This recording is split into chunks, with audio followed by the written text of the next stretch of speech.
Nearly 1,000 New Mexicans now wait for an organ transplant. The need for transplants far exceeds the number of donations in the state of New Mexico and across the nation. Currently in the United States, over 100,000 people wait for an organ transplant. 1/3 of them will die waiting for a transplant. And joining us now to tell us how we can become a donor and save a life is Maria Sanders, the Community Relations Manager for Donate Life New Mexico, along with a transplant recipient, Paula Romero.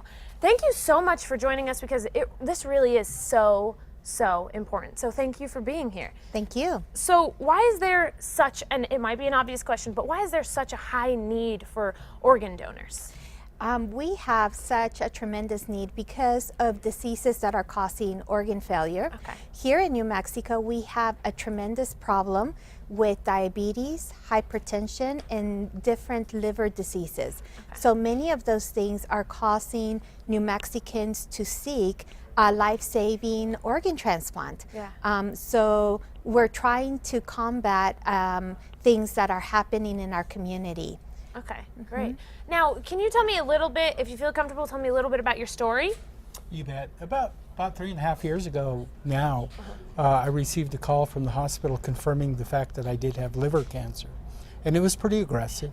They gave me between 3 to 6 months to live. Oh my goodness. And they had put me on the donor list, the recipient list. Okay. And it happened fairly quickly. I was diagnosed actually on my birthday, believe it or not, my 50th birthday. But it was in April, and in June I actually received the new organ. Great. Well, I mean, do you ever meet the people who donate? I mean, obviously not, but why is it so special to you that somebody would go out of their way to donate this for you? I mean, they saved your life. It's incredible.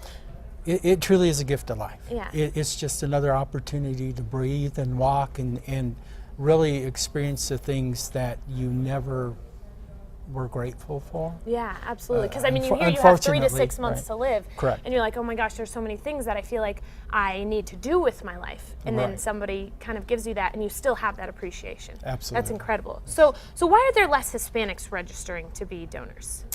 That's one of the things that we are seeing on our registry is that less Hispanics register. And I think it's because there really is a fear within the Hispanic community that maybe if they sign up to be an organ donor on their driver's license, that medical personnel won't try to save their lives. We also hear from Hispanics that it might be against their religion, or they want to keep their body intact. That way the organs are not removed.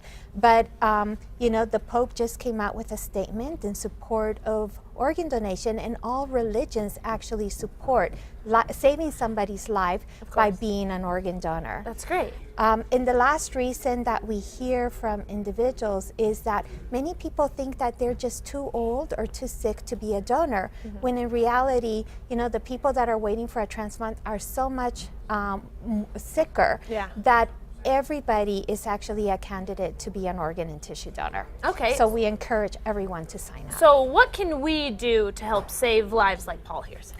Well, one of the best things to do is the next time you renew your driver's license, they will ask you if you want to be a donor. And they throw the little heart on there. Yeah, sign up on your driver's license. That is the easiest and fastest way to get it done. Okay. But if your license is not going to be renewed in a while, you can actually go online to our registry in New Mexico, nmdonor.org, and sign up to be an organ donor right there. Okay. Now, Paul, if you have one message to people who are kind of thinking about donating, but they're not positive they want to be an organ donor, what would it be?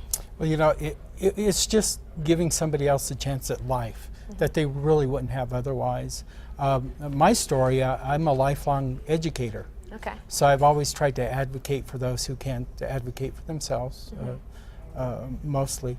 But it allowed me the opportunity to keep giving in my profession back to others. So, you know, it does bring a lot of value, not only to the folks you're around, but to families. Absolutely. I mean, I have 4 children who wouldn't have a dad right now. That's right, absolutely. Well, thank you so much for joining us and sharing this very, very important topic. We'll make sure to have your website. So if you want to learn how you can become a donor and save a life, just head to CASA.com and click on the Style tab. For now,